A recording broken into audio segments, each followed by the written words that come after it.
We're gonna go get some lunch, aren't we? Yes. And we're gonna go pick up a MTI Nav. I'm so excited.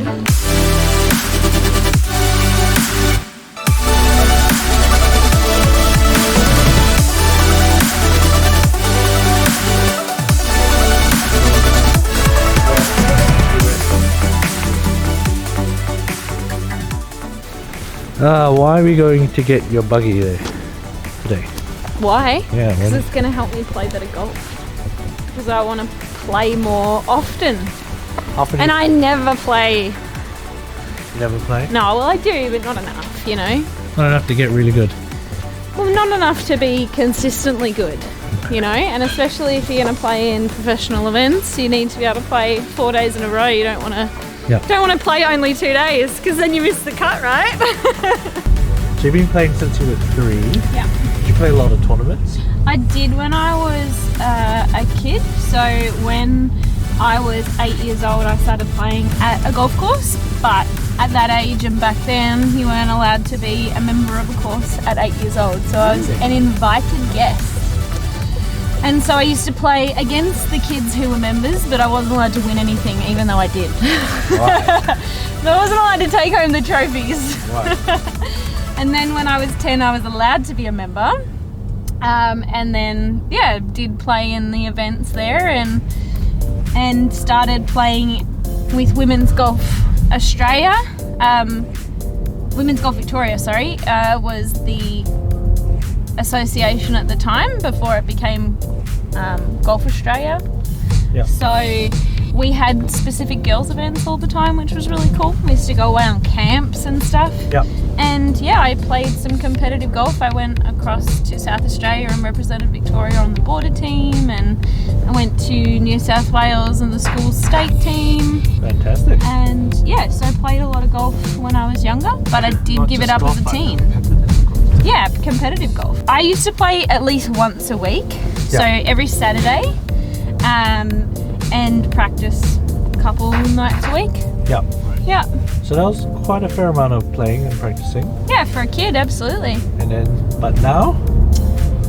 I guess as you get older, sometimes you get a bit busier, so certainly not as much as I would have liked to, especially over the last couple of years when you're doing a traineeship. It's pretty full on, so you do play once a week in a trainee event, so I was at least doing that. But yeah, sort of getting out of the traineeship and just focusing on coaching golf sort of took a little bit of a backseat. If you have a look at my handicap history, I still have rounds from about 2017 in there in my top 20 rounds. So I've obviously played in professional events during that time as well, but as far as even having time to play club golf, hasn't been much. Like, yeah, you can still play in club events, but because I wasn't, nothing was really going towards my handicap. So when I went into the traineeship, off 2, like, it's just really stayed there. Yeah. So my goal is to get down to scratch, because I've never actually been officially down to scratch. Right. And then the next goal from there would obviously be a plus handicap. But yeah, when I go out and play in events, of course, that's what I'm trying to do. I'm trying to be under the card. So it's always the goal, but officially, yeah, that's what I want to do. Okay. Because I was sick when I was younger, I had like a lot of trouble with my muscles and everything. So like I couldn't really walk a golf course. So my dad used to piggyback me up and down the hills at Chanside Park Country Club where I was a member. So and pull the bag at the same time. I'd be on his back and he'd be pulling the bag. That's commitment to play golf. I was very invested in my golf and very helpful and take me to practices and everything. So you were equally invested? So when I had the fasciitis, the plantar fasciitis in my foot, I had to take some time off golf because like it was bad, and I had to have like this spongy thing in my shoe, where like you had the bit of the heel cut out so it'd take the pressure off the feet. Does it still come back from time to time? Yeah. So if you're not walking with weight on your back or pulling a trolley, will that help you? Oh yeah. Yeah, absolutely. So my husband says that my bag is the heaviest carry bag that he's ever come across. And he hates being my caddy because he has to push the bag. And I hate pushing it myself.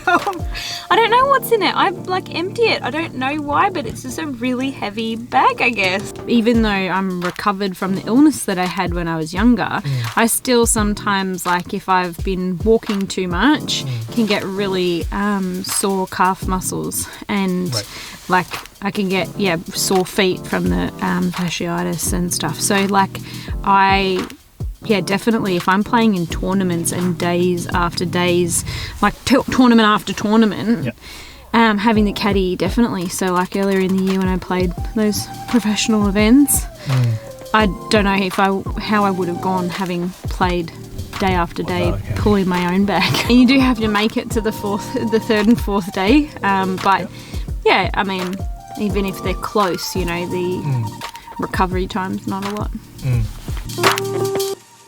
All right. Melissa, nice to Good to see you again. How you been? Good, man. How are you, man? 1 second, I've got something for you. All right, forget. Ooh. You got your charger, you got your battery. Yep. These guys will show you how to use it properly. Awesome. Thank you. If we all three play, we can have 3 navigators. That's the whole idea. Oh yeah. Do you want to carry it or roll it out? Thanks, guys. Thanks. Thank you. Yeah. You want to wheel it up?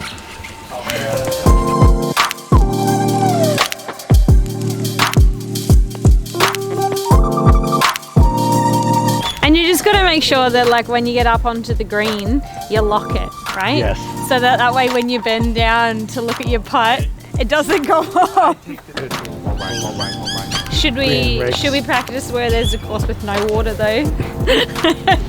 No, that's a good test. Driving this as well. Yeah, you need to practice driving this. Yeah, maybe not around water. No, I'm joking.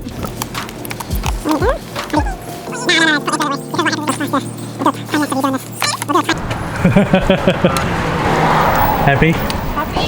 Nice.